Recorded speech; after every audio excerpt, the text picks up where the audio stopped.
रवींद्र वस्त्रनिकेतन सलगरे खास लग्न बस्ता व आहेरासाठी होलसेलपेक्षाही कमी किमतीत संपूर्ण कुटुंबाची खरेदी.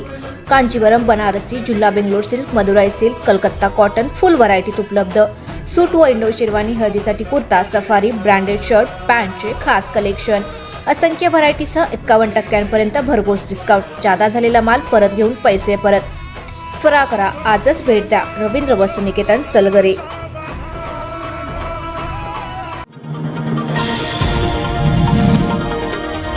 महाराष्ट्रातील गेल्या 2 वर्षातील राजकारण पाहिलं की समजतं की पायातील चप्पल विकत घेता येते, अंगातील शर्ट विकत घेता येतो, हातातील मोबाईल विकत घेता येतो, पण मंत्री व नेतेही विकत घेतले जाऊ शकतात हे भाजपने महाराष्ट्राला दाखवून दिले. ज्यांच्यात कर्तृत्व आहे, हातात नेतृत्व करण्याची क्षमता आहे, अशा मानसिंग भाऊ यांना पुन्हा संधी द्या, असे प्रतिपादन खासदार अमोल कोल्हे यांनी केले. शिराळा विधानसभा मतदारसंघातील आघाडीचे उमेदवार मानसिंगराव नाईक यांच्या प्रचारार्थ पनुंब्रे वारून येथे जाहीर सभेत ते बोलत होते. यावेळी जयंत पाटील, शिवाजीराव नाईक, उमेदवार मानसिंगराव नाईक आदी जण प्रमुख उपस्थित होते. खासदार कोल्हे म्हणाले की शेतकऱ्यांच्या ताटात माती कालवण्याचं काम करणाऱ्या युती शासनास सत्तेपासून दूर ठेवा. नेते व मंत्री विकत घेता येतात हे भाजपने दाखवून दिले. बिबट्याच्या प्रश्नाचे प्रजनन नियंत्रण केल्याशिवाय हा प्रश्न मिटणार नाही. वन्य प्राणी उपद्रव असणाऱ्या ठिकाणी राज्य आपत्ती घोषित करा अशी मागणी करणार असल्याचे ते म्हणाले. यावेळी जयंत पाटील म्हणाले, स्वर्गीय शिवाजीराव देशमुख यांचा भाजपच्या जातीयवादी राजकारणाला कडाडून विरोध होता. जातीय विषवल्ली वाढणे हे देशाच्या हिताचं नाही. ती विषवल्ली आपल्या मतदारसंघात येत असेल व त्या विषवल्लीच्या आधारे कोणी उभारला असेल तर ती विषवल्ली आपल्याला गाडायची आहे, असं आवाहन त्यांनी यावेळी केलं. एकनाथ शिंदे यांनी केलेली गद्दारी नव्हती तर अन्यायाविरुद्ध पुकारलेला यलगार होता. त्यात एकनाथ शिंदेंना अनिल भाऊंनी साथ दिली, कारण नसताना चिकलफेक करून आमदार आणि कार्यकर्त्यांना गद्दार म्हटलं जातं. पण एक दिवस असा येईल की इतिहासात गद्दार हा शब्द पुसून यलगार हा शब्द आमच्या नावाने लिहिला जाईल. असा इतिहास आम्ही घडवणार आहे. याला जनता जनार्दनाची साक्ष आहे, असे प्रतिपादन शिवसेना नेत्या विधान परिषदेच्या उपसभापती डॉक्टर नीलमताई घोरे यांनी केलंय. खानापूर विधानसभा मतदारसंघातील शिवसेना मित्रपक्ष महायुतीचे अधिकृत उमेदवार सुहास बाबर यांच्या प्रचारार्थ विटा येथील महिला मेळाव्यात त्या बोलत होत्या. यावेळी महायुतीचे उमेदवार सुहास बाबर, अमोल बाबर, मेघा गुळवणी, शीतल बाबर, सोनिया बाबर, मनीषा बागल यांची प्रमुख उपस्थिती होती. पुढे बोलताना नीलम घोरे म्हणाल्या, कृष्णा खोऱ्याच्या विकासाचा विचार करताना इथे कधीतरी शिवसेनेला सहकार्य मिळेल का असं जेव्हा विचारलं त्यावेळी बाळासाहेब ठाकरे यांनी सांगितलं होतं की शिवसेना राजकारणासाठी राजकारण करत नाही तर माणसांसाठी समाजकारणाने राजकारण करते. त्यामुळेच पाण्यामध्ये कुठलंही राजकारण नाही आणि विरोधक टीका करतात, परंतु ती लोक अशी आहेत की उद्या ती चुकून स्वर्गात पोहोचली तर छत्रपती शिवाजी महाराज जरी त्यांना आशीर्वाद द्यायला आसनावरून उठले तरी ती लोक स्वतः शिवाजी महाराजांच्या आसनावर जाऊन बसतील. अशी स्वार्थी लोक या समाजामध्ये आहेत. त्यामुळे अशा लोक ज्या झाडाला फळं लागलेली असतात त्याच झाडावरती दगड मारत असतात. त्यामुळे ही जी टीका आहे त्याकडे कसलंही आपण लक्ष देऊ नका, असं आवाहन त्यांनी केलंय. निकोप आणि सदृढ लोकशाहीसाठी भयमुक्त वातावरणात निवडणुका होणे गरजेचे असून महिला, सर्वसामान्य जनता आणि अल्पसंख्याक घटकांच्या सुरक्षिततेसाठी वाईट प्रवृत्तीच्या विरोधात माझी भूमिका सदैव कडक राहील. मतदारसंघातील सामान्यांतील सामान्य माणसाची मान महाराष्ट्रामध्ये कुठेही खाली जाणार नाही. ताठ मानेने आपल्या मतदारसंघाचा गौरव होईल असेच वर्तन माझ्याकडून होईल, असे प्रतिपादन महाविकास आघाडीच्या राष्ट्रवादी शरदचंद्र पवार गटाचे उमेदवार रोहित आराराबा पाटील यांनी केले. विधानसभा निवडणुकीच्या निमित्ताने पुंदी, वायफळे यांसह इतर गावातील प्रचारादरम्यान आयोजित सभेत ते बोलत होते. ठिकठिकाणी रोहित पाटील यांच्या सभांना उत्स्फूर्त असा प्रतिसाद मिळालाय. यावेळी रोहित पाटील यांनी विरोधकांच्याकडून होत असलेल्या दबावतंत्र आणि गुंडगिरीवर सडकून टीका केली आहे. विरोधक विकास कामांवरती न बोलता केवळ व्यक्तिगत द्वेषापोटी बोलून मतदारसंघातील वातावरण दूषित करत आहेत. त्यांच्या गुंड प्रवृत्तीला आता जनता कंटाळली असून मतदारसंघातल्या सर्वसामान्य जनतेच्या केसाला जरी धक्का लागल्यास गाठ माझ्याशी आहे, असा सज्जड दम त्यांनी दिलाय.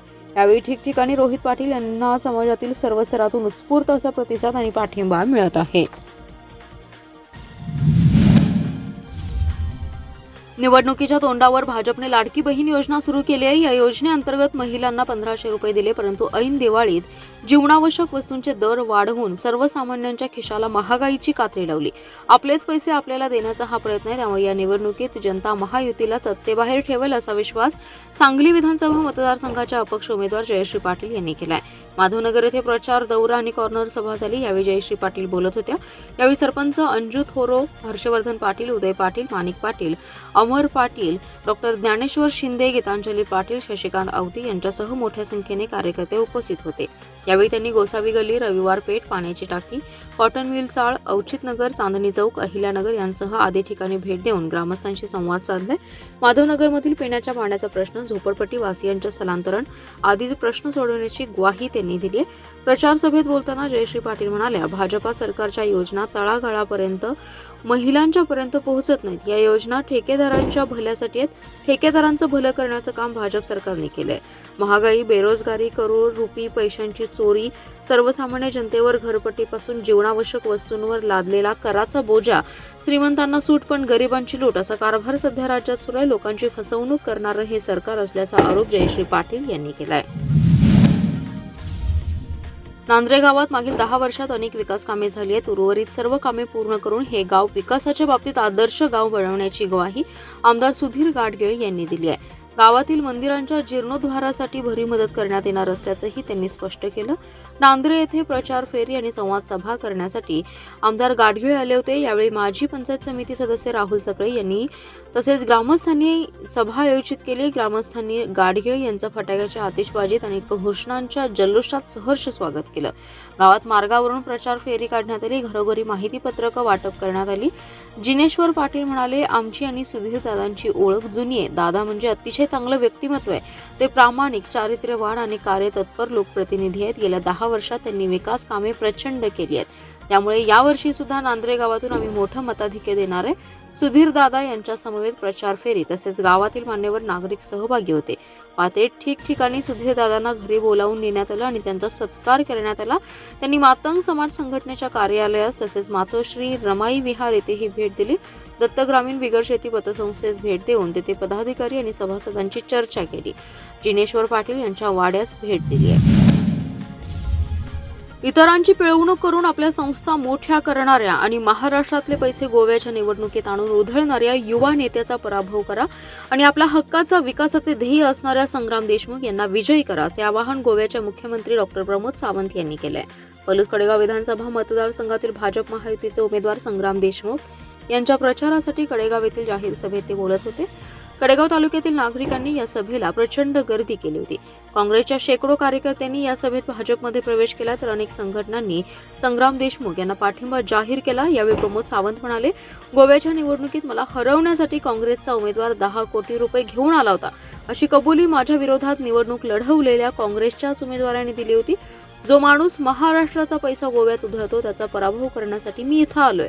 काँग्रेसवाल्यांना इतर ठिकाणी उधळायला पैसे आहेत, परंतु तरुणांना रोजगार द्यायला, शेतकऱ्यांना मदत करायला आणि महिला शक्तीला सक्षम करायला त्यांच्याकडे वेळ नाही. त्यामुळे अशा पिळवणूक करणाऱ्या अपप्रवृत्तीला रोखण्याची जबाबदारी तुमची, आमची, सर्वांची आहे आणि तुम्ही अशा माणसाला रोखलं पाहिजे. समोरचा शत्रू पैशाने कितीही श्रीमंत असेल, परंतु आपण सर्वजण मनाने श्रीमंत असणारी माणसं आहोत. सर्वसामान्य माणसाच्या हिताचा विचार करणारी माणसं आहोत. इथला तरुण शेतकरी समृद्ध करायचा असेल तर महाराष्ट्रात महायुतीचं सरकार येणं गरजेचं आहे. 30 वर्षांपूर्वीच्या विधानसभा निवडणुकीची पुनरावृत्ती करा आणि संग्राम देशमुख यांना विजयी करा. युवा शक्ती, नारी शक्ती, किसान शक्ती आणि गरीब कल्याण या 4 सूत्रावर भारतीय जनता पार्टी देश चालवते. त्यामुळे तुमच्या भागाचा आणि राज्याचा विकास करायचा असेल तर संग्राम देशमुख यांनाच विजयी करा. महायुतीचं सरकार आणा, असं आवाहन प्रमोद सावंत यांनी केलंय. भाजपा महाराष्ट्र लुटवून गुजरातला नेत आहे. जाती धर्मात तेढ निर्माण करून नागरिकांमध्ये द्वेष निर्माण करत आहे. खासदार राहुल गांधी यांनी पायी चालत भारत जोडो यात्रा केली. ती नफरत छोडो भारत जोडो यासाठीच. महाराष्ट्रात मुली आणि महिलांचं लैंगिक शोषण आणि अत्याचार भयानक आहे. महागाई प्रचंड वाढली आहे. 400चा गॅस 1000वर झाला. कफनवरही जीएसटी, शाळेच्या दप्तरवरही जीएसटी. हे महायुती सरकार लुटारू आहे. पृथ्वीराज बाबा यांना विधानसभेत पाठवणं म्हणजे भारत जोडो यात्रेत राहुल गांधींच्या कामाची मजुरी आहे. लोकशाही आणि स्वातंत्र्य धोक्यात आले ते वाचवण्यासाठी पृथ्वीराज पाटील यांना भरघोस मतांनी निवडून द्या. महाराष्ट्रात महाविकास आघाडीचं सरकार येणार आहे. राज्यभर महाआघाडीची हवा आहे. पृथ्वीराज पाटील हे गेल्या निवडणुकीत अत्यल्प मतांनी हरले, पण गेली 5 वर्ष ते सांगलीसाठी राबतायत.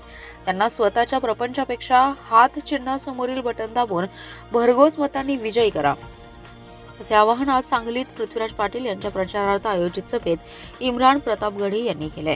यावेळी पृथ्वीराज पाटील म्हणाले की जर 2019ला खासदार इम्रान प्रतापगडी सांगलीत आले असते तर मी विजयी झालो असतो.